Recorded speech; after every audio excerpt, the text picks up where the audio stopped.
Humano Capital, desarrollar ciudades donde quieras vivir. Escucha las historias, opiniones y reflexiones de las figuras que forjaron el presente de nuestro país y nuestra región.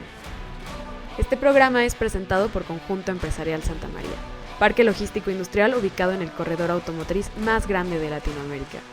Hoy platicamos con Eliud Hernández, profesional financiero por más de 20 años, trabajando en diferentes industrias y empresas, como HSBC, Unilever, Novartis, Farmacia San Pablo y Justo. Eliud estudió actuaría en la UNAM con una maestría en finanzas. Además, ha estado en posiciones desde tesorería, planeación financiera y contabilidad. Actualmente es CFO global de Justo, una empresa supermercado 100% digital con presencia en México, Brasil y Perú. Quédate con nosotros a escuchar más de esta plática bajo la conducción de Alberto Aguilar.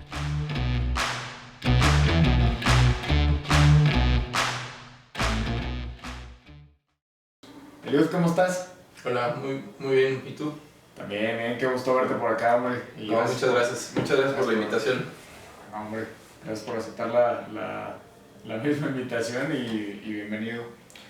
Oye, Eliud, antes de meternos de lleno al tema de las startups, de Justo, de todo esto, me gustaría que nos platicaras un poco de ti. Claro. De dónde vienes. Bueno, yo soy de México, soy mexicano. Nací en la Ciudad de México en noviembre del 80, ya tengo 41 años. Prácticamente toda mi vida profesional he hecho finanzas, ¿no? Estudié actuaría en la UNAM. Estudié actuaría un poco me gustaban los números, era lo que más se me facilitaba. No tenía que estudiar mucho y la verdad es que a veces me considero un poco flojo, ¿no? Y los flojos pues intentamos buscar el camino fácil, ¿no? Y el camino fácil para mí en la época de prepa pues eran los números. Oí de la carrera de actuaría con un vecino y me interesó mucho. La verdad es que cuando empecé a estudiar no tenía ni idea qué era actuaría, ¿no? Sabía que eran números. Después cuando ya ves pues, el rol de materias, todo, ves que está muy diversificado en diferentes áreas, ¿no? Entonces, bueno, pues empecé a estudiar, me empezaron a gustar las finanzas y bueno, pues al final empecé a trabajar en Banco de México. Ese fue mi primer trabajo, un trabajo increíble, ¿no? Aprendí muchísimo sobre mercados financieros, finanzas, etc. Estuve cerca de 2 años y medio, después pasé por empresas como Unilever, ¿no? En el área de tesorería global, estuve en Rotterdam, después me fui a Novartis, ahí también estuve como tesorero casi 3 años. Aquí en México ya. Luego me cambié a HSBC. En HSBC estuve cerca de 10 años, 9-10 años en diferentes posiciones, en planeación financiera. Estuve como Deputy CFO en Panamá, ¿no? Un tiempo. De ahí HSBC decidió vender todos los países y bueno, me regresé a México. Estuve en una posición como CFO de banca comercial. En ese inter, bueno, mi mamá enfermó de cáncer de cerebro. Salí de HSBC para en parte estar con ella y bueno, buscar otras oportunidades. Y de ahí, bueno, pasé por un par de empresas más. Me tomé un año sabático, ¿no? Estuve viajando por Asia durante 4 o 5 meses. Y regresando, platiqué con Ricardo Beder, que es el dueño de Justo. Él y yo habíamos coincidido en HSBC y me invitó a trabajar dentro del grupo de Cabify en una nueva empresa que se llama Lana. Él estaba buscando un CFO y bueno, pues ahí platicamos, decidimos trabajar juntos. Y él, unos meses después, decidió fundar Justo, ¿no? Que es el supermercado 100% en línea, ¿no? Y ya, bueno, yo también me fui con él. Me fui con él en 2019 y básicamente esa ha sido mi trayectoria, ¿no? Muy grosso modo. Pues he sido financiero durante muchos años, ¿no? Claro. Me gustaría regresarme a cuando te encantaban las matemáticas, los números, ¿no? Uh-huh. ¿Cómo los veías? Porque la verdad es que yo cuando estaba en primaria regularmente era la materia compleja, ¿no? Pero, ¿qué crees que hacía que a ti se te facilitara? Es una gran pregunta. La verdad es que no... Mi papá es ingeniero civil. Pues, de algún modo se le facilitaban los números. Mi mamá había estudiado contabilidad, diferente, ¿no? Pero nunca había, o sea, en mi familia nunca fue de, mira, nos encantan las matemáticas, ¿no? Como que se me fue dando desde chiquito y pues seguí esa trayectoria, ¿no? Las materias que nunca tenía que estudiar eran matemáticas, o estudiaba muy poco, ¿no? Las demás me costaban, ¿no? O sea, por ejemplo, materias de memoria, ¿no? Como historia, geografía, biología, me costaban trabajo, no me gustaba mucho estudiar, entonces me costaba trabajo, pero bueno, de algún modo la facilidad con los números pues me ayudó a poder cubrir pues todas las materias, ¿no? Claro. Pero en general fue pues más facilidad con los números, ¿no? Que se te va dando. Sí creo que hay una falta de... Las personas que normalmente enseñan matemáticas es gente que no sabe matemáticas, ¿no? Claro. Y eso creo que no ayuda a que la gente las entienda y las disfrute, porque realmente pues las matemáticas están en todos lados, ¿no? Sí. Tecnologías, matemáticas, para donde volteas hay matemáticas. La música incluso, ¿no? Claro, son la música, matemáticas. Exacto. Entonces, creo que falta ese sentimiento de darle el poder que tienen las matemáticas a los niños, ¿no? Y creo que eso pues ayudaría mucho a entender diferente el mundo, incluso como sociedad, ¿no? Pero bueno, digo, es un tema ya bastante filosófico, pero creo que... No, pero es completamente real, ¿no? Es resolución de problemas, finalmente. Creo que es lo que te da. Completamente, ¿no? Razonar el problema, entender el problema y buscar la solución. Que al final es lo que hace el 90% de los que trabajamos en alguna empresa. Claro. Buenazo.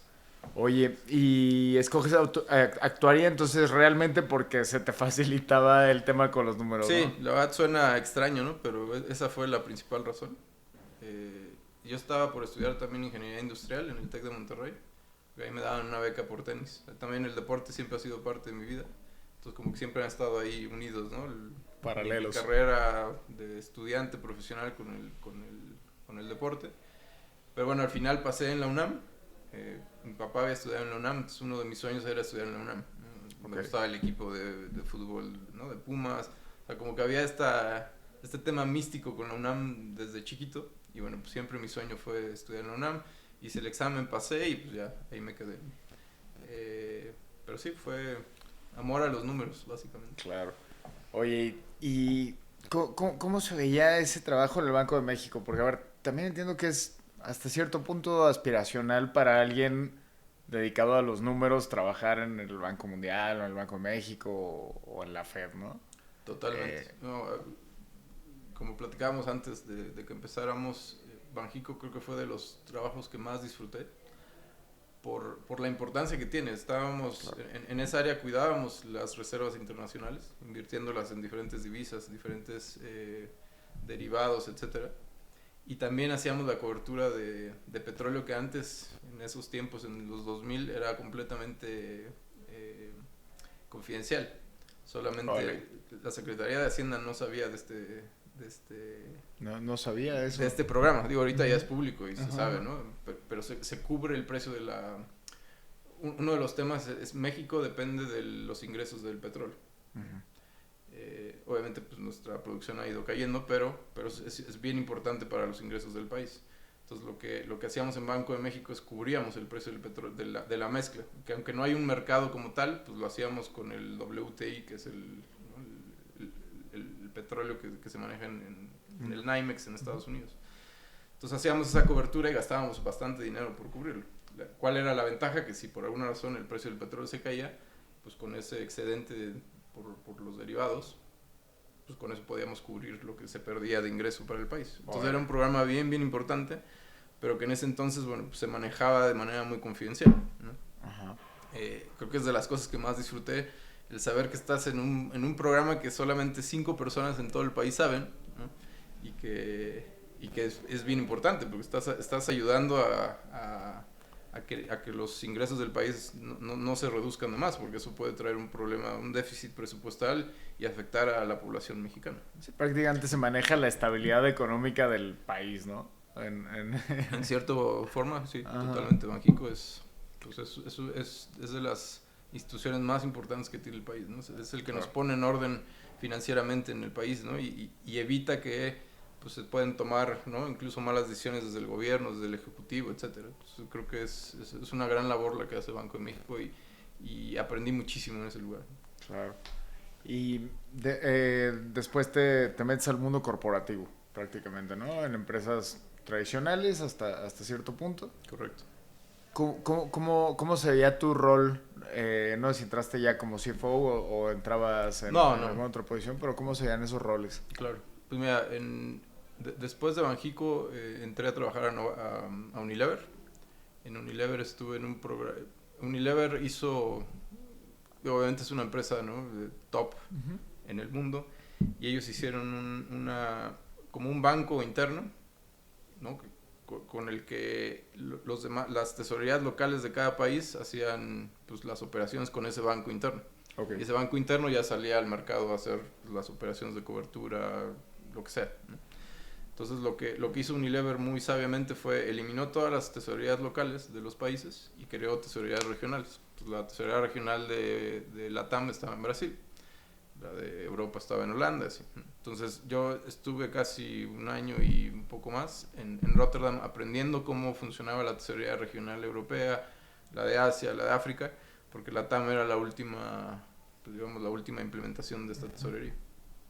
Entonces ahí pues la verdad es que aprendí muchísimo también, ¿no? De cómo funciona una empresa global, que es otro planeta, ¿no? Nada que ver con una empresa que solamente es local, ¿no?, en la que no se preocupa por los tipos de cambio, que no se preocupa por pues, cómo estás creciendo en los diferentes países, etcétera. A ver si te entendí bien, es como descentralizar un poquito las finanzas por región, sí. o no es esto. Sí, a ver, lo que haces quitando las tesorerías locales, pues, es ahorro de gasto, ¿no? Porque no tienes que tener las mismas posiciones en cada uno de los países, cuando puedes agarrar toda la operación de la tesorería y centralizarla en un solo lugar, ¿no? Con un equipo más chico puedes manejar las tesorerías de todos los países, obviamente metiendo sistemas, metiendo tecnología, claro, automatización en los procesos para que poca gente pueda manejar la tesorería de cada uno de los países de la región. Claro. Sí, te puedes traer gente más capaz, pero en un equipo más reducido, ¿no? Qué interesante. Reduces riesgo de fraude, ¿no? Entre menos gente toque el dinero, pues es más importante, ¿no? Entonces, sin duda fue una muy, muy buena experiencia. Sí, sobre todo en una empresa de este tamaño, un tema de compliance puede ser súper grave, sí, ¿no? Totalmente.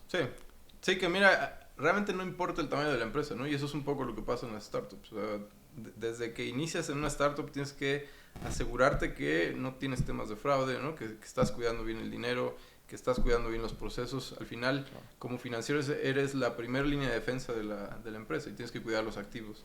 Claro, buenísimo. Oye, y ahorita que estamos platicando un poquito del rol del CFO, ¿cómo lo ves de hace 10 años para acá? ¿Cómo se ha ido transformando? Es una gran pregunta. Creo que como todo puesto, como todo profesional, pues va evolucionando. Yo, desde mi perspectiva, obviamente, esto es solo opinión mía. Yo creo hace 10 años el rol del CFO era demasiado financiero, ¿no? Y va a sonar extraño esto, pues sí, pues es el CFO, es finanzas. Pero creo que no estaba tan comprometido, tan metido en las entrañas del negocio. ¿En qué sentido? Pues el CFO antes se aseguraba que hubiera un ERP, ¿no? SAP, Oracle, lo que quieras, para poder registrar adecuadamente lo que está pasando en la empresa. Eso sigue vigente, ¿no? Y eso, claro, si no tenemos esa parte, pues estamos fregados porque eventualmente vamos a tomar una mala decisión si no damos la visibilidad adecuada y si no estamos mostrando al negocio lo que realmente está pasando en el negocio. Los números siempre tienen que decir lo que está pasando en el negocio. Si tenemos una miscomunicación entre lo que está pasando y los números, puede haber muchos problemas, ¿no? Porque pierdes la credibilidad de inversionistas, puedes tomar una mala decisión porque, pues, no sé, a lo mejor el número te está diciendo que es 10, pero realmente era 0 y tomaste una decisión creyendo que era 10. Claro.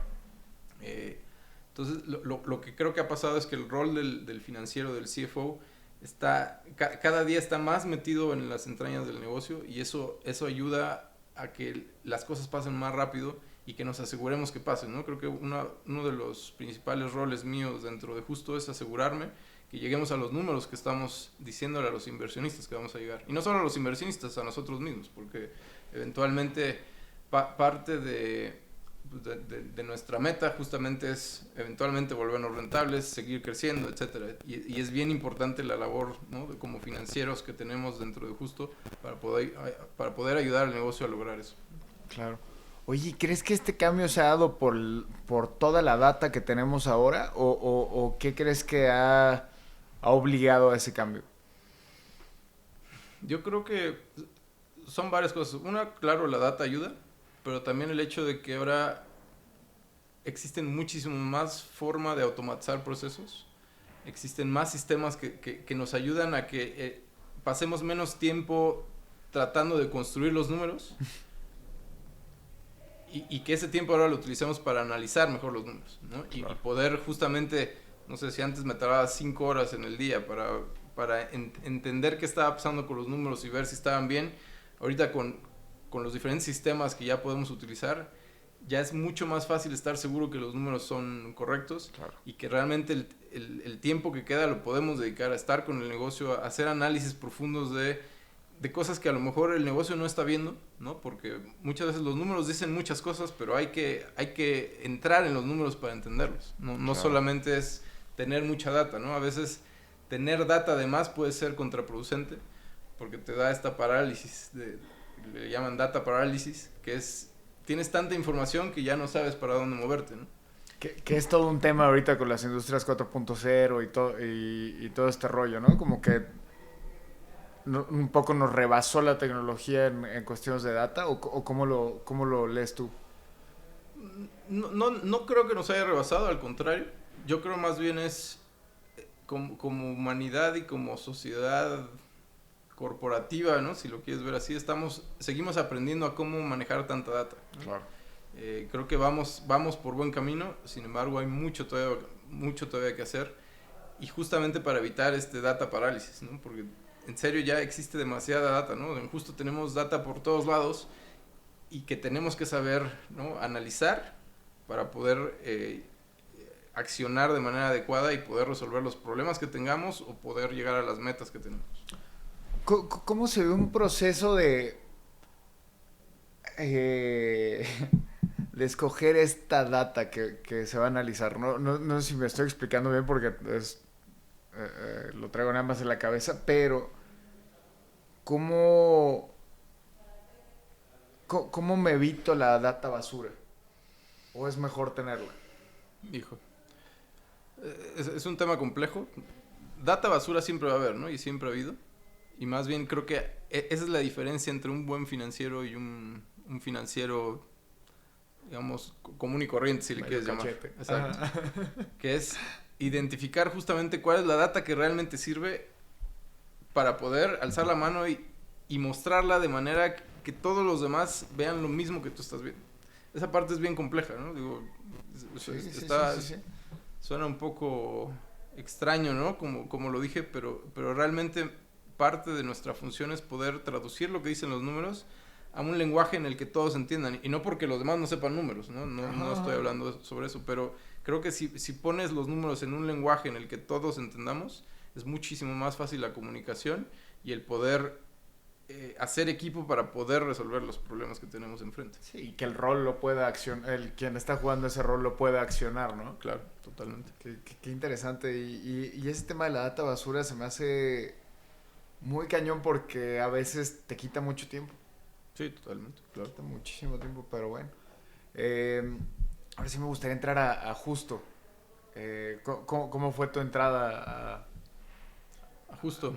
Y pues mira, Justo la verdad es que ha sido el lugar donde más he aprendido en mi vida, ¿no? Es el lugar donde más he disfrutado estar. Día a día me levanto y jamás he sentido esta flojera de decir, hoy tengo que trabajar. No me ha pasado, espero que no me pase. Pero bueno, Ricardo Beder, que es el founder de Justo y actual CEO, él y yo trabajamos juntos en HSBC. Yo estaba en el área de planeación financiera de Latinoamérica y él estaba en planeación estratégica de Latinoamérica. Entonces teníamos pues mucha interacción. Él sale de HSBC, yo me quedé un tiempo más y mantuvimos un poco el contacto, pero realmente nos escribíamos de vez en cuando, ¿no? Creo primero por Facebook, después LinkedIn, después ya WhatsApp, ¿no? digamos, nunca perdimos el contacto, pero pues nos hablábamos cada 3 años. Yo, por un tema personal, mi mamá enfermó, salí de HCBC, estuve ahí, pasé por algunas empresas tratando de ayudar, etcétera. Y cuando decidí hacer también un año sabático, viajé por Asia un tiempo y regresando me contacté con Ricardo, empezamos a platicar y él en ese entonces era el presidente global de Cabify. Y estaba por hacer un nuevo proyecto dentro de Cabify que se llamaba Lana, que es un wallet para los conductores. Entonces la idea era hacer como un tipo fintech para pues, poder, dado que en México hay mucha gente, por ejemplo, los conductores están bancarizados porque reciben su dinero en banca, pero no aprovechan tanto los productos financieros pues porque o tienen problemas en buró o porque no les gusta la banca, ¿no? Porque sienten que pues, no sé, les hacen trampa o lo que sea. Entonces, esa era la idea. Entonces, él estaba buscando un CFO. Yo estaba buscando oportunidades, ver qué hacía un poco con mi vida, ¿no? Después de este año sabático. Y bueno, coincidimos y me invitó a trabajar ahí. Unos meses después él sale del grupo de Cabify para crear Justo. Entonces, digamos que desde el principio, pues ahí le ayudé, ¿no? Con el modelo financiero para levantar capital, etcétera. Y ya me integré full time a partir del octubre, noviembre del 2019 hasta ahorita. Ese fue un poco la historia de Justo y bueno, pues la verdad es que muy emocionado de lo que hemos logrado y también muy emocionado de lo que falta, ¿no? Porque creo que claro, tenemos todo para tener una empresa, ¿no? Global, ya lo somos, ¿no? Tenemos ahorita presencia en México, Brasil y Perú y la verdad pues muy contento. La verdad no porque estés aquí, pero mira sí es de mis favoritos. Porque lo utilicé durante medio COVID y lo pedí, estaba ahí con mi novia y de repente nos llegaba una flor o un desinfectante como extra y se sentía bien y además no sentías que estabas pagando un sobrecosto. ¿Me explico? Claro. Y llegaba a tu casa, es padre, la carne llega congelada, llega bien, la fruta llegaba bien y se me hizo una experiencia padre. La verdad es que no fui cliente posterior, yo soy alguien que sí disfruta ir al súper. Raro porque creo que a la mayoría de la gente no le gusta, pero disfruté muchísimo la experiencia de Justo. Aquí hay algo que me gustaría platicar contigo, que es, comentabas que hiciste el modelo para levantar capital. Bueno, participaste en el modelo para levantar capital. ¿Cómo se ve esto para una startup empezando? ¿Qué tendría que revisar alguien que quiera aspirar a levantar un capital de un fondo? A ver, yo creo es lo primero que tienes que hacer es entender bien el modelo de negocio, ¿no? el que quieres emprender, ¿no? Es bien importante entender cuáles son las palancas que mueven ese negocio y cuáles son las palancas que pueden destruir tu negocio. ¿En qué sentido, no? Por ejemplo, en el caso de Justo, parte del corazón de Justo es nuestro inventario. Necesitamos asegurarnos, yo como financiero y en general la empresa, de que tengamos un inventario sano, ¿no? Que si mi sistema dice que tengo 10 refrescos, tenga esos 10 refrescos en mi almacén. Y que aunque suena fácil, pues porque es entrada y salida de mercancía, genera una complejidad enorme, ¿no? Entonces, por ejemplo, entender la dificultad del inventario es algo bien importante. Entonces, cuando tú haces un modelo financiero, evidentemente tienes que, al entender bien el modelo de negocio, pues sabes cuáles son justamente las cosas que mueven los números, ¿no? O sea, ¿cómo voy a generar mi ingreso? Bueno, en el caso de Justo, pues tengo que traer clientes nuevos que prueben Justo y que después de que prueben, pues un gran porcentaje se queden conmigo, ¿no? Que es conversión y retención. Entonces, tienes que modelar eso y tienes que poder ser capaz de decir cómo vas a traer a esos clientes, ¿no? Ya sea que pagando marketing, ¿no? En Google, Facebook, haciendo marketing offline, haciendo programas de referral fee, ¿no? Para la gente que nos compra, etcétera, ¿no? Cupones, ¿no? Para que pues, sea atractivo venir con nosotros, o descuentos, etcétera, ¿no? Es toda una estrategia para poder traer los clientes. Entonces, en tu modelo tienes que construir tienes que construir esta estructura de cómo vas a poder conseguir los clientes, ¿no? Y de ahí tienes que conocer pues todos los gastos que vas a tener, ¿no? Y no solo los gastos operativos y administrativos, sino también tu costo de ventas. Al final, un negocio como Justo pues vive del margen, ¿no? O sea, si yo compro un refresco a 5 y lo vendo a 7, pues ese margen es con el que yo tengo que lograr cubrir todos mis gastos operativos y administrativos. Uh-huh. Ese es el objetivo. Claro. Evidentemente una startup al principio va a ser muy difícil que pueda ser rentable, porque justamente lo que buscas es empezar a crecer, empezar a que la gente conozca tu marca, a que la gente use tu marca, para después, ¿no? En el futuro, pues poder lograr encontrar las eficiencias necesarias para ya empezar a ser rentable. Entonces es bien importante conocer bien, como digo, y lo repito mucho porque creo que esa es la esencia, tienes que conocer bien tu modelo de negocio, entender todas las palancas que mueven el negocio para poder llegar a los números y poder proyectarlos adecuadamente y poder mostrar que es un negocio que en el tiempo va a ser rentable y va a llegar a un volumen suficiente para que pues, tenga una evaluación buena y sea atractivo también para los inversionistas, es decir, que ellos sepan que si van a meter un peso en 5 años o en 10 años, pues va a valer 10 veces, 20 veces, 30 veces, las veces, claro, ¿no? Esa es la parte importante. Entonces, el modelo de negocios lo es todo, ¿no? No existe buen modelo de negocio o mal modelo de negocio, ¿no? Simplemente es entender cuál va a ser tu nicho, ¿no? Cómo es el perfil de tus clientes, cómo lo vas a operar, el equipo que necesitas operar, que creo que es lo más importante, ¿no? O sea, muchos de los inversionistas invierten más que en el modelo, invierten en la gente que está construyendo ese modelo. Claro. Porque al final quienes van a ser capaces de lograr las metas, pues es justamente ese grupo de personas que unidas, ¿no? Y bien comunicadas van a poder lograr construir una empresa. Sí, porque no deja de ser una hipótesis, ¿no? Y que se puede mover en el camino, entonces depende 100% del equipo. Totalmente. Qué sí, interesante. Creo que en las primeras etapas de startups los inversionistas invierten por el equipo, ¿no? Más, obviamente pues tiene mucho que ver el modelo en el sentido de que sea algo viable y que puedas demostrarle que es algo viable, ¿no? Claro. Si no puedes hacer eso, pues difícilmente te van a poder invertir. Claro. ¿Cuál, y me imagino has visto un montón de startups en su primer año? ¿Cuál es el error más común que ves? El error más común que veo, creo es muchos no cuidan el cash flow adecuadamente, ¿no? Yo creo que muchos se confían en que van a levantar dinero y van a seguir levantando dinero pues, porque siguen creciendo, etcétera. Pero creo que desde el principio debes asegurarte de cuidar al máximo el cash, ¿no? Porque es tu principal activo como startup, ¿no? O sea, en nuestro caso, por ejemplo, obviamente el inventario es un gran activo, la gente es un gran activo, tecnología es un gran activo, pero si no tenemos cash, pues no importa que tengas el mejor equipo, el mejor inventario, la mejor tecnología. Entonces, no hay flujo. Exacto. El dinero, ¿no? Desgraciadamente se vuelve bien importante y eso es parte fundamental de lo que más tienes que cuidar, ¿no? Y creo que muchas veces ese es uno de los errores.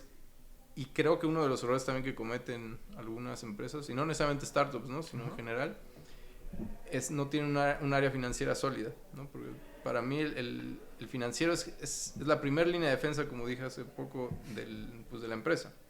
Y si no tienes un equipo capaz de entender lo que está pasando en el negocio y los riesgos que puede haber, ¿no? Y si continuamos con ciertas tendencias, llegar a, no sé, a quebrar o lo que sea, es bien importante esa visibilidad, ¿no? hacia el negocio, hacia el CEO. Y creo que ahí muchas veces como finanzas no es el top line, ¿no? No es quien genera la venta. Claro. Pues muchas veces se deja un poco de lado y se entiende, pues, pero al final pues tenemos que invertir en marketing, tenemos que invertir en la gente comercial, en la operativa, ¿no? Que son parte fundamental, ¿no? Y estructural de la empresa. Pero creo que muchas veces la falta de planeación y de entender hacia dónde van los números es lo que hace que muchas startups cometan errores y tomen decisiones que pues, no son correctas, ¿no? Y que pueden llevar a un problema a la empresa.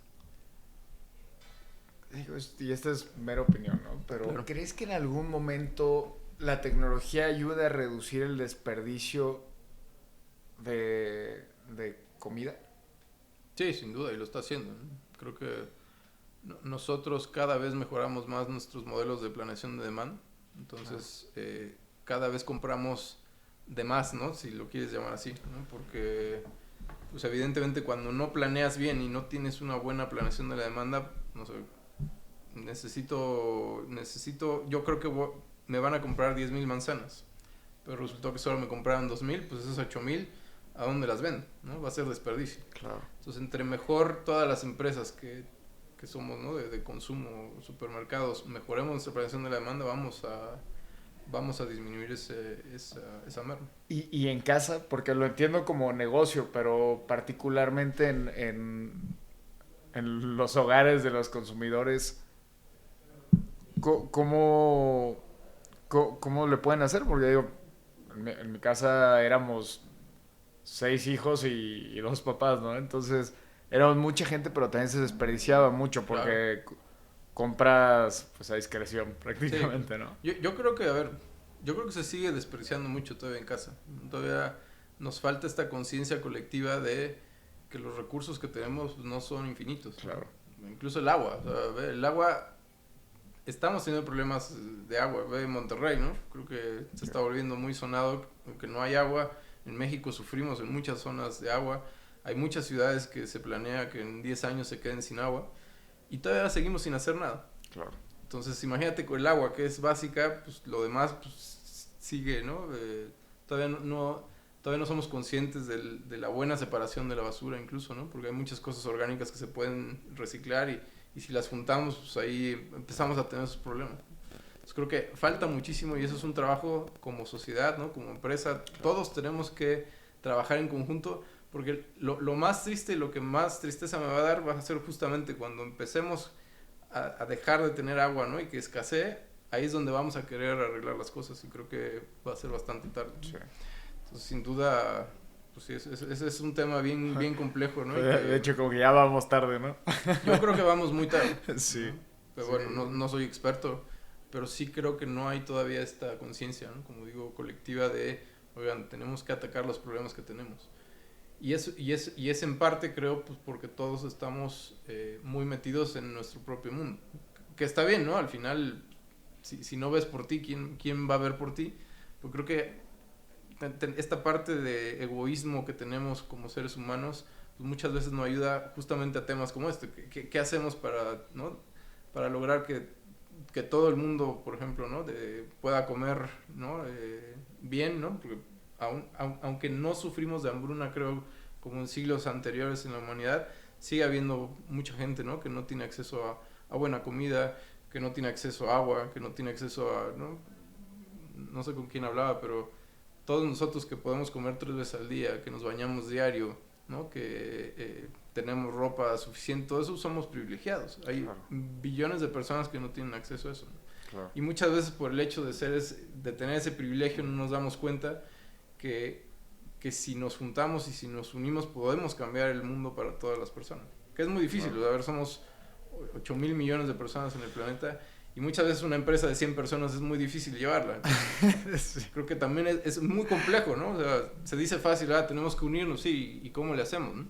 Ese es el problema del cómo, ¿no? ¿Por dónde empezamos para hacerlo? Claro. Justo ayer cené con un amigo y fue la plática.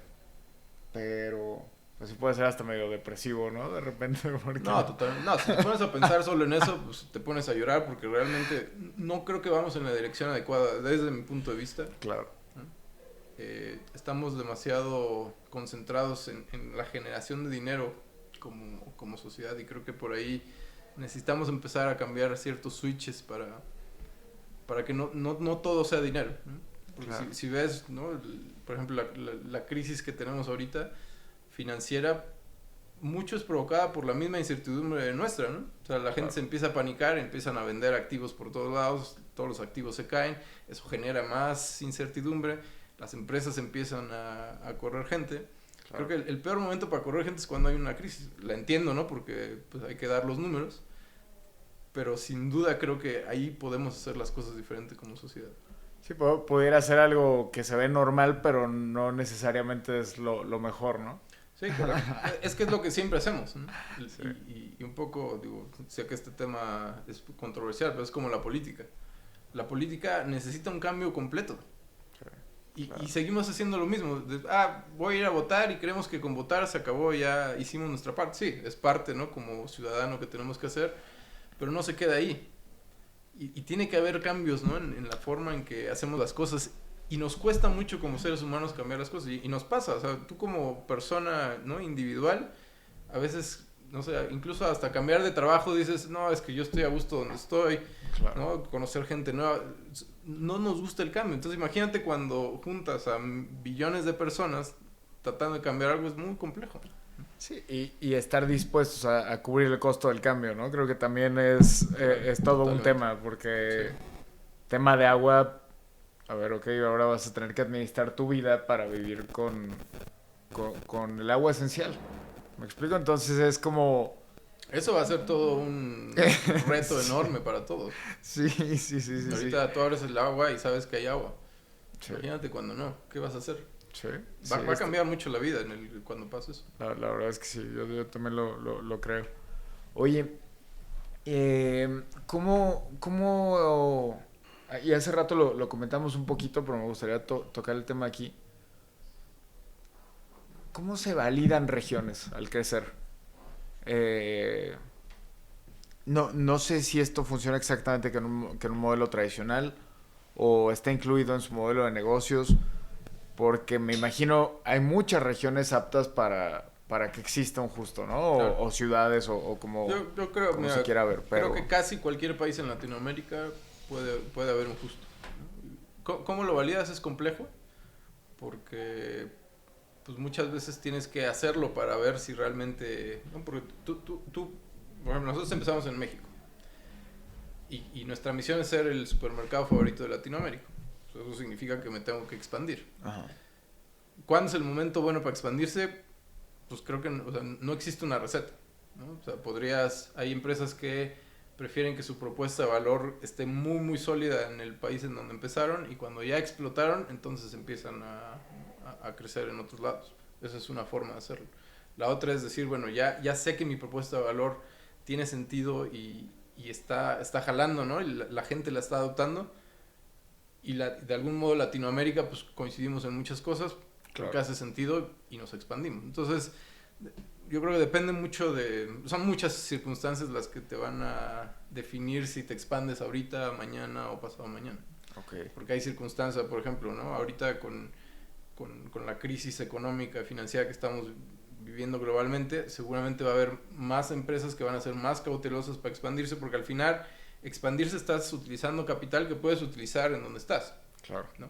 Entonces, por eso te digo, no hay bien ni mal, es un tema de ir analizando y también de probar, ¿no? Al final, parte de la esencia de una startup es justamente pivotear todas las hipótesis que tienes y ver cuáles sí jalan y cuáles no. Claro. ¿No? Porque no tienes una varita mágica ni una bola de cristal para saber, decir, mira, me voy a ir por acá y sé que va a funcionar. No funciona así, ¿no? Claro. Y quienes logran tener esa bolita de cristal, bueno, pues ya son empresas, ¿no? Como Google, Facebook, que claramente la rompieron. ¿Cómo funciona un proceso para que alguien se pueda convertir en un proveedor de justo? ¿Es exactamente igual que en un supermercado o qué buscan ustedes en sus productores o proveedores? Sí, es una gran pregunta. Evidentemente tenemos proveedores de todos tipos. Tenemos los grandes proveedores que tienen todos los supermercados, ¿no?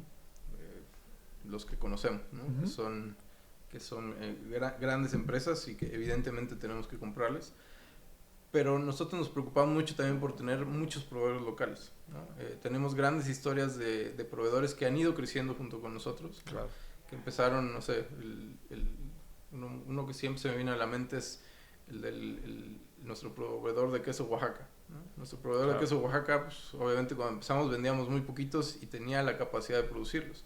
De repente empezamos a crecer y la única forma en que podría él cubrir esa demanda pues es creciendo también. Claro. Entonces con nuestra ayuda, ¿no? y trabajando de la mano, pues ahora es un productor bastante grande, ¿no?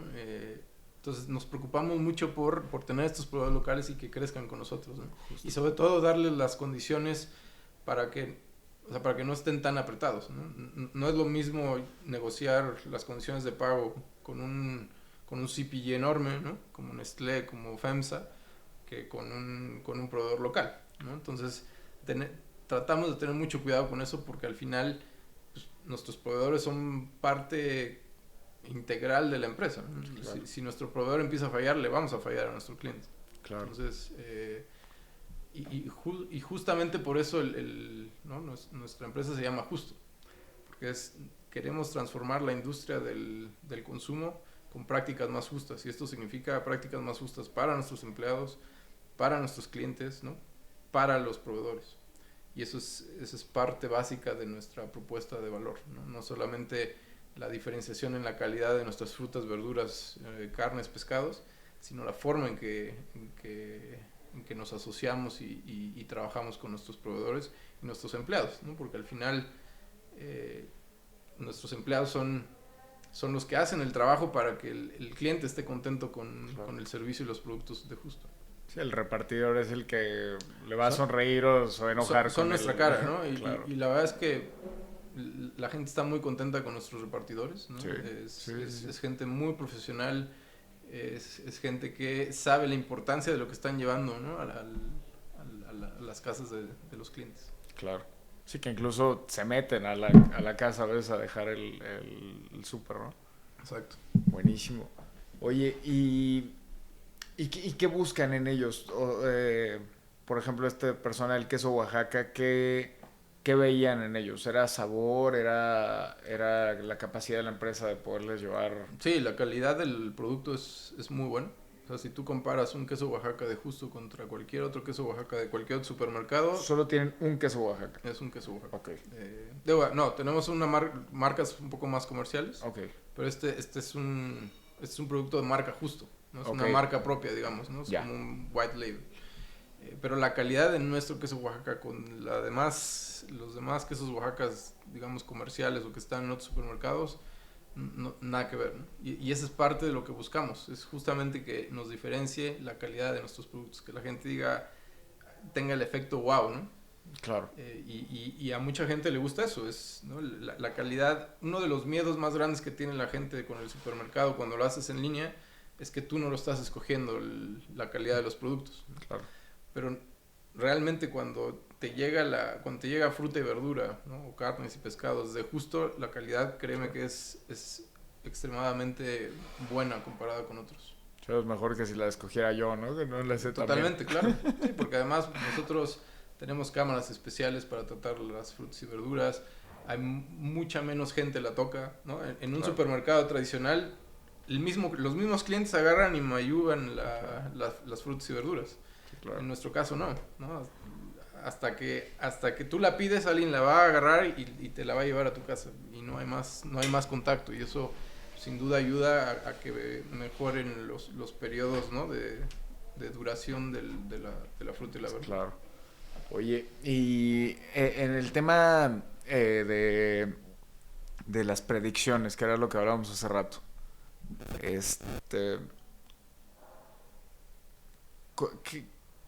¿hasta dónde somos capaces de predecir y qué tiene que suceder para poder aumentar esa predicción? ¿Es cuestión de mera data o realmente va a ser imposible? Perdón, no entendí bien la pregunta. Sí, poder predecir con mayor exactitud. O sea, porque ahorita puedes predecir con base en el pasado un poco e irnos. Ahorita tuvimos pico de pandemia, ¿no? Que me imagino también a ustedes les ha de haber jugado a favor, sí, claro, estos picos. Pero, ¿en qué momento vamos a poder hacer predicciones más exactas? Es la pregunta en concreto. Pues mira, se ha mejorado mucho, ¿no? En todos los ámbitos, ¿no? Como yo creo que justamente la tecnología, ¿no? Inteligencia artificial, machine learning, etcétera, ¿no? La verdad soy bastante neófito, ¿no? en todas esas tecnologías, pero sin duda nos ayudan a que las predicciones sean más exactas, eso sin duda. Uh-huh. Sin embargo, siempre va a haber este factor siempre va a haber variables que ni aún teniendo los mejores modelos predictivos vas a poder vas a poder tomar en cuenta, pues porque hay muchísimas variables que se mueven y que cambian, ¿no? Cambian los escenarios o cambian la estructura de las cosas, cómo suceden. Entonces, yo creo que sin duda siempre no importa, digo, y a lo mejor en 1000 años será diferente, pero no creo que en el corto plazo vaya a cambiar mucho. Siempre predecir es muy complejo, ¿no? Claro. Un poco lo platicábamos antes de comenzar el podcast, era planeación de la demanda es la parte más compleja de una empresa, Claro. ¿no? Y eso te apuesto que cualquier persona con la que platiques te va a decir lo mismo. Claro. Porque esos picos de demanda a veces te llegan de la nada, o a veces piensas que vas a vender Y y vendes X, ¿no? Y fue mucho más baja. Es bien complejo, ¿no? Pero sin duda los nuevos modelos de inteligencia artificial, machine learning, etcétera, nos ayudan a cada vez ser más precisos, ¿no? Y ahí es donde entra las áreas de data analytics en las empresas, son súper importantes, ¿no? Justo nuestro Chief of Data es alguien con una capacidad enorme junto con su equipo y que nos ha ayudado muchísimo a poder justamente mejorar todos estos temas de predicción, ¿no? Predicción de venta, predicción de lo que necesitamos comprar para tener suficiente producto para los clientes, ¿no? O sea, al final la competencia es muy fuerte, ¿no? Imagínate si nos quedamos sin pollo, ¿no? Porque no hicimos una buena planeación, pues nos va a pegar, ¿no? O sea, si la gente entra y no ve pollo, pues no nos va a comprar. Claro. Que es un producto básico, por ejemplo. Claro. Oye, ¿y hacia dónde se está dirigiendo justo para los próximos 3 años? Es una gran pregunta. Creo que evidentemente nuestro objetivo es seguir creciendo, ¿no? Seguir mejorando nuestra propuesta de valor, que aunque es bastante sólida, siempre hay áreas de oportunidad. Este modelo de negocio es muy complejo porque hay muchísimas áreas de fricción hacia el cliente, ¿no? Desde que inicias, ¿no? Si tú entras a la página y está lenta, pues probablemente el cliente diga, no quiero comprar, ¿no? Porque está lenta, no puedo comprar, ¿no?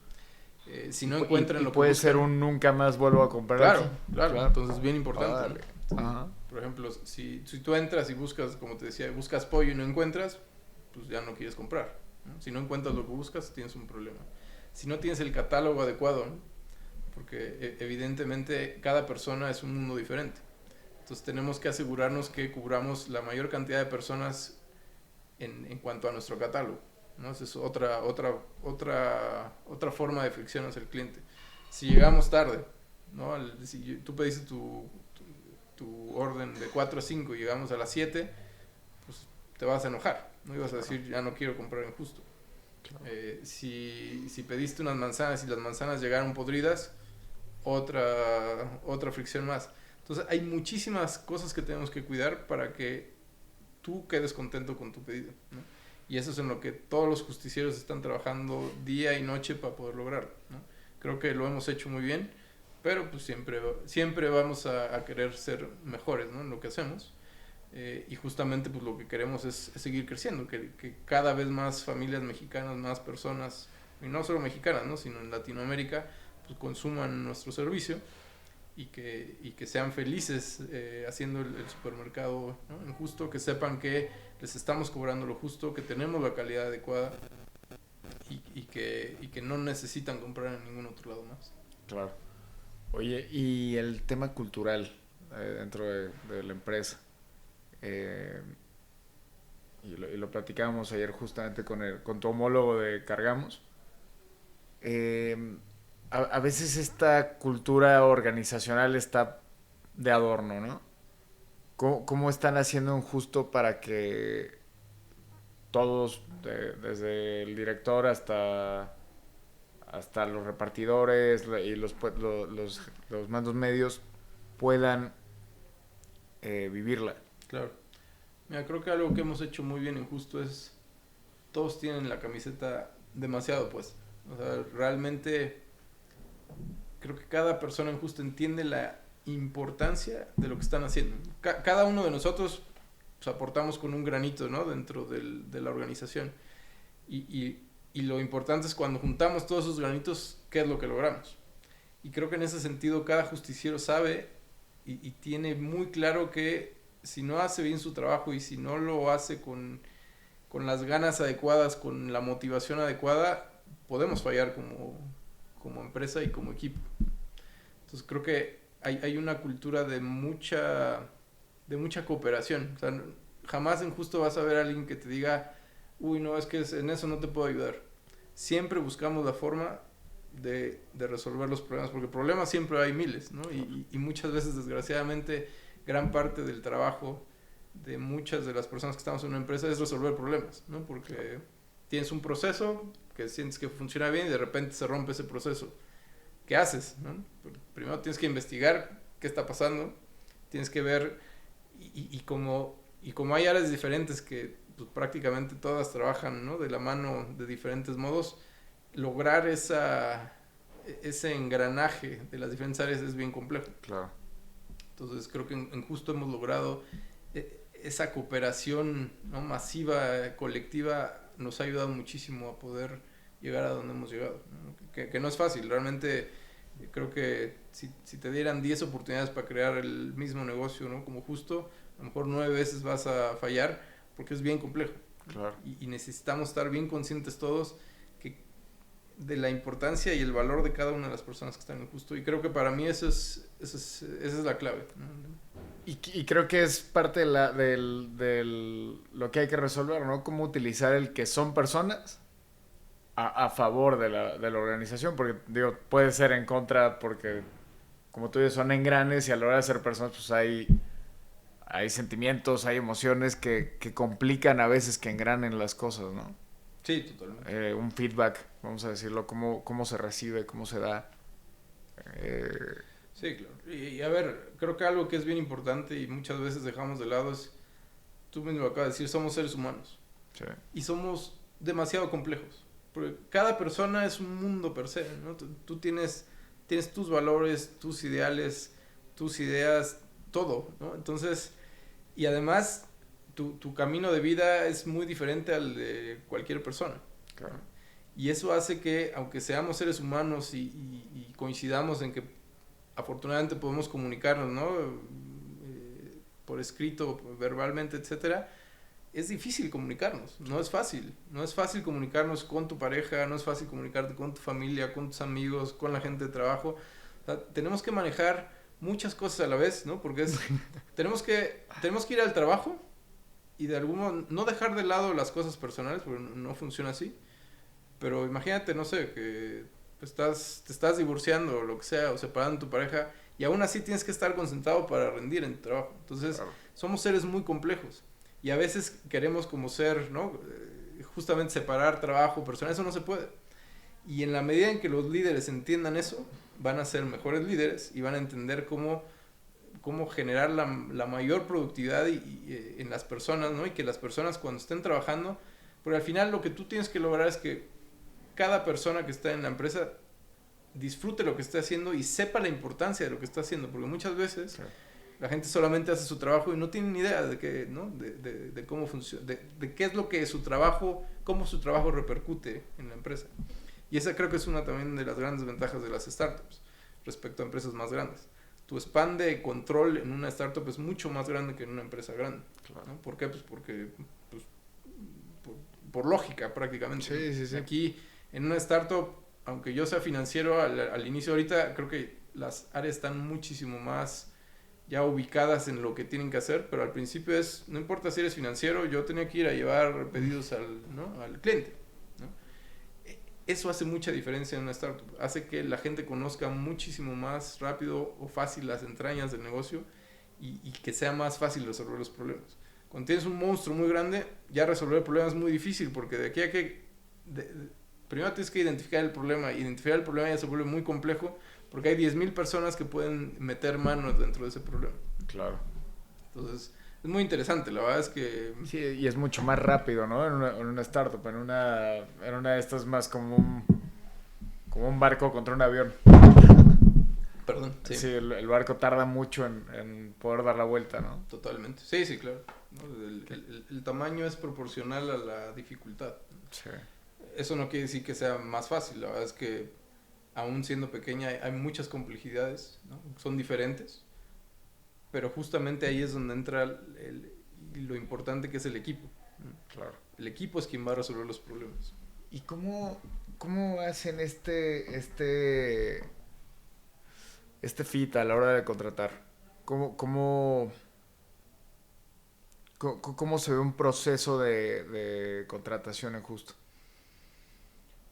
Pues mira, es complejo, ¿no? Creo que cada área, cada líder tiene su propio estilo, de algún modo. Obviamente, Recursos Humanos hace una labor ahí importante de homologar, ¿no? Y de filtrar a la gente adecuada, porque digo, el primer filtro pues, siempre es Recursos Humanos, ¿no? A menos que tú tengas a alguien que te hayan recomendado, pues, ¿no? Vas y le dices a Recursos Humanos, oye, ayúdame a filtrar a esta persona, para ver si tiene ese fit cultural, técnico, etcétera, claro, para ver las opciones, ¿no? Entonces, RH o Recursos Humanos sin duda tiene un rol súper importante porque es quien nos pone orden en filtrar a la gente adecuada, ¿no? Claro.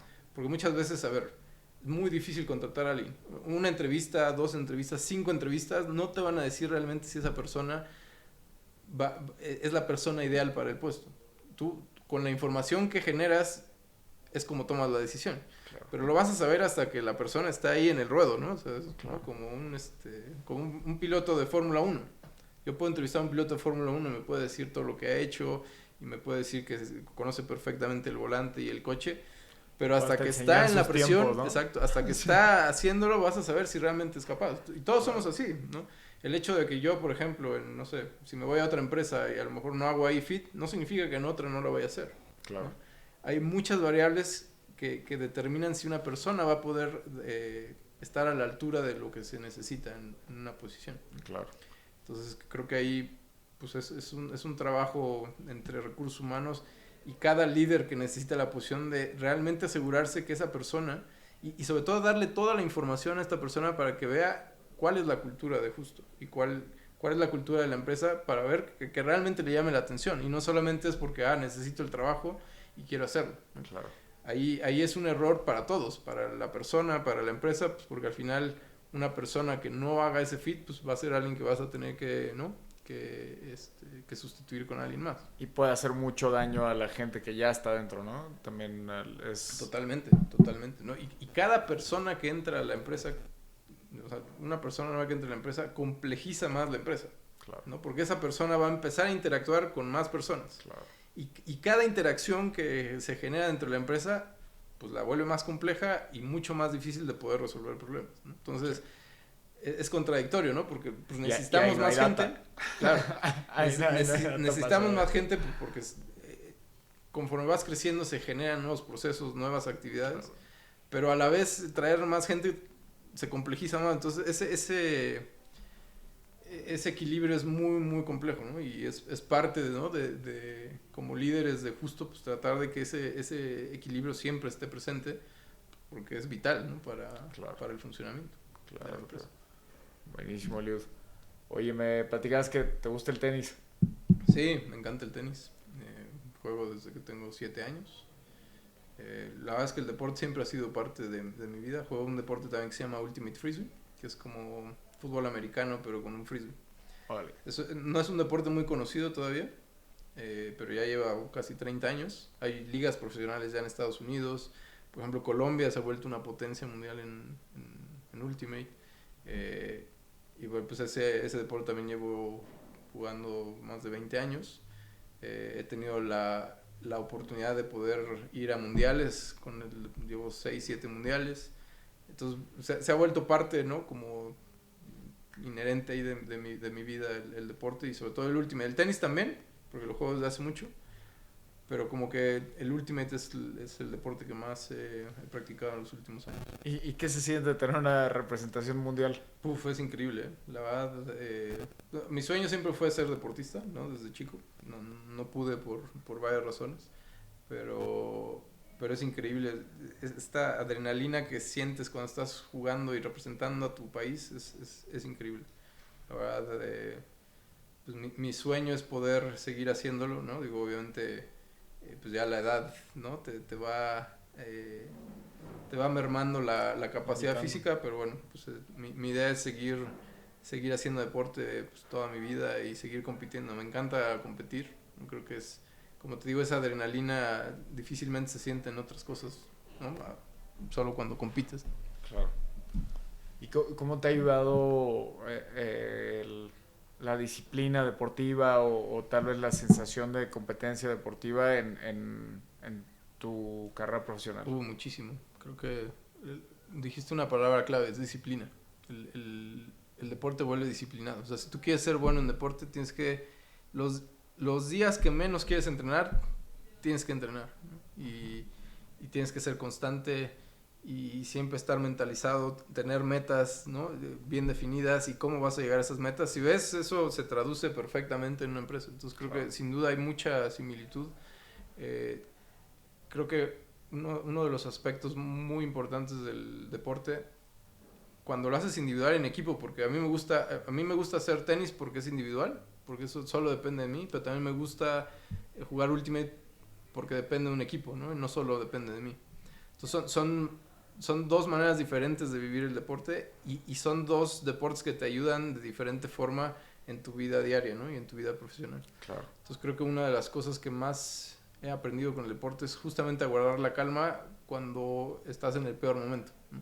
Entonces, por ejemplo, un ejemplo en el tenis, vas perdiendo 6-0, 5-2, a pesar de que parece que ya estás perdido, tienes que mantener la calma y encontrar la manera de derrotar a la persona que está enfrente.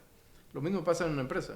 De repente te vas a ver metido en problemas donde dices, no sé para dónde moverme porque creo que esto no tiene solución. Entonces, enfocarte, calmarte y seguro vas a encontrar la solución. Muchas veces, bueno, tendrá consecuencias probablemente, pero es parte del juego, ¿no? Es parte de la vida y del aprendizaje como personas, caer en baches, salir de ellos y sobre todo lo más importante es no volver a caer en ese mismo bache, ¿no? Entonces, si tú vas en tu coche y tienes una calle en la que siempre pasas y siempre caes en el mismo bache, pues no estás aprendiendo nada. Claro. Eventualmente vas a caer en ese bache, ¿no? Pues porque es un bache y un día vas a estar distraído y vas a caer. Va a pasar lo mismo, ¿no? Cometemos errores todos los días en las empresas. Lo importante es no volver a cometer el mismo, porque entonces ahí sí te metes en un problema y metes en problema a tu empresa, ¿no? Y creo que el deporte te ayuda mucho en eso. Aprendes qué errores cometiste para no volverlos a cometer, porque eso seguramente va a hacer que el siguiente partido, si lo perdiste, el siguiente vas a tener más chance de ganar, porque aprendiste de la derrota y de los errores que cometiste. Para aprender de la derrota en un deporte tienes que tener cierto nivel. Es muy difícil estar aprendiendo y a jugarlo y estar aprendiendo tus errores, ¿no? Sí, totalmente. ¿Lo ves de la misma manera en una empresa? No sé si me expliqué bien con mi pregunta, pero si yo estoy aprendiendo a jugar fútbol americano y apenas estoy aprendiendo a aventar el balón, es muy difícil darme cuenta de un error tal vez de estrategia, ¿no? Sí, totalmente. Sí, claro, porque no es lo mismo cuando ya tienes toda la experiencia haciéndolo a cuando estás aprendiendo, justo, sin duda, ¿no? ¿Cómo lo podrías comparar eso en una empresa o en una startup? Creo que justo como lo dijiste, en una startup 80% de las personas están aprendiendo el modelo de negocio, a operar, etcétera. Entonces, eso lo hace un poco más complejo, ¿no? Porque ahora tampoco puedes traer a solamente expertos porque no funciona así. De entrada, pues porque una startup tiene muchos menos recursos que una empresa más grande, ¿no? Claro. Entonces, te tienes que aliar de gente joven, no necesariamente joven, o sea, de gente con muchas ganas y que quiera realmente hacer algo bueno. Entonces, yo no encuentro ahorita un ejemplo como muy claro, pero sin duda, ¿no? Hay una relación uno a uno, ¿no? Deporte-empresa, porque claro, las situaciones son muy similares y al final, pues siempre cometes errores y siempre aprendes y vas creciendo, ¿no? Y ese creo que es el camino a seguir tanto en el deporte como en una empresa. Claro. Lo que sí es importante es entender que hay errores que no se pueden cometer. Claro. Que si cometes, la gran diferencia es que en el deporte pues puedes perder, no pasa nada, ¿no? Digo, aún siendo profesional, perder, pues pierdes dinero y pierdes, ¿no? Puntos, lo que sea.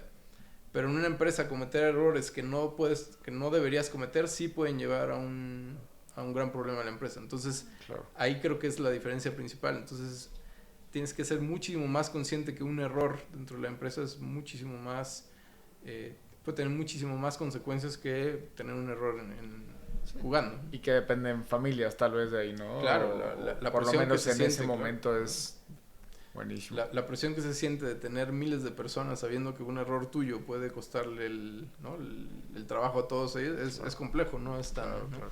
no es tan fácil. Eliud, pues sabemos que estás bien ocupado y vamos a empezar a darle cierre a esto, pero si pudieras darle un consejo a los chavos que quieren emprender una startup, o no tan chavos tal vez, que ya tengan medio una intención, ¿cuál les darías? Gran pregunta. Creo que hay muchos consejos, pero el primero que diría es entender bien su modelo de negocio, entender cómo van a hacer crecer ese negocio, cómo lo van a empezar y cómo planean crecerlo. Creo que eso es bien importante. Y sobre todo el tiempo practicar el pitch, ¿no? No importa quién sea, platicarle del negocio. Entre más domines tu negocio, mucho más fácil va a ser venderlo y poder encontrar inversión, ¿no? Al final, claro, cuando eres emprendedor y la forma en que el emprendedurismo se está viviendo en esta época, tienes una idea, la reflejas de algún modo en una presentación, un modelo financiero y buscas inversionistas. Ese paso es bien complejo, ¿no? Y creo que no todo el mundo está apto para hacerlo y necesitas mucha práctica. Claro. Entonces, ¿no? Admiro a la gente que tiene esa capacidad de vender algo que todavía no existe, ¿no? Y no significa que sea malo que no exista, pero es algo que no existe. Estás vendiendo algo que todavía no existe. Si vender algo que existe es difícil, imagínate vender algo que no existe. Claro. Pues creo que ahí tienes que enamorarte de tu modelo para poder enamorar a los inversionistas y que te inviertan. ¿Cuál crees que sea la emoción que causan? Porque me quiero imaginar que es un tema de economía conductual tal vez, o de un comportamiento de compra, ¿no? Cuando alguien compra algo que no existe, ¿qué crees que se activa en él? ¿Esperanza o...? Sí, yo creo que mucha esperanza, pues incertidumbre también, ¿no? Que creo que es buena, ¿no? Porque al final no sabes hacia dónde va a ir, ¿no? Puede ser que estés cometiendo el peor error de tu vida, o puede ser que va a ser el mejor, ¿no? La mejor inversión. Claro. Entonces creo que... Perdóname, sí, quiero hacer un paréntesis. Esto lo pregunto porque creo que cada vez hay más conciencia también de los fraudes y todo esto. Entonces, yo me gustaría pensar que el tema de ambición se va reduciendo. O sea, si bien sí hay una ambición de querer tener un buen rendimiento o tener esto, creo que se están moviendo otro tipo de intenciones en los fondos. Totalmente. ¿Cómo lo has visto que lo logran plasmar los emprendedores? Yo creo que cada vez se busca más que un nuevo modelo de negocio, un nuevo negocio tenga un buen impacto en la sociedad, ¿no? O sea, por ejemplo, nosotros en Justo pues, queremos transformar la forma en que hace la gente su supermercado, con prácticas más justas. No sé, y así miles de ejemplos, ¿no? Entonces creo que esa parte está cambiando, ¿no? No solo es el dinero, yo creo que no, evidentemente, pues, el capitalismo así funciona, ¿no? Y es un poco lo que hablábamos hace rato, ¿sí? Todos trabajamos por dinero, eso sin duda, ¿no? Pero sí creo que está cambiando el switch a saber que no solo el negocio que estás poniendo es para ganar dinero, sino el impacto que puede tener, ¿no? En la sociedad y en el mundo. Entonces creo que eso es lo que hace que empiece a existir este equilibrio, ¿no? Entre dinero y sociedad, mundo, sustentabilidad, todo, que al final creo que es súper importante, ¿no? Y que nos hace más conscientes de los problemas que tenemos como sociedad y cómo los arreglamos, ¿no? O sea, por ejemplo, lo que decíamos del agua, creo que van a venir muchos emprendedores a buscar solucionar el problema de agua y eso es lo que tenemos que apoyar y buscar, ¿no? Claro. Que la gente más talentosa que tengamos en México, en Latinoamérica, en el mundo, se ocupe de los problemas que van a representar un problemón en el futuro. Claro. Entonces creo que por ahí va. Eliud, ¿algo más que quieras agregar? No, muchísimas gracias por la invitación. La verdad es Bienvenido muy buena siempre. plática. Sí. Siempre es bueno compartir ideas y pues, muchas gracias. Espero que haya sido buena charla. para No, el buenísima. Nada más tus redes sociales para ponerte también ahí en el copy, donde te pueden escribir. ¿Dónde? Claro, bueno, estoy en LinkedIn, ahí creo que es la red social más activa que tengo. Eliud Hernández aparezco. Y bueno, pues cualquier persona que quiera platicar de cualquier tema, con gusto me pueden escribir y ahí estaremos en contacto. Buenísimo. Eliud, mil gracias por todo. Muchas Paco, gracias. Mil gracias.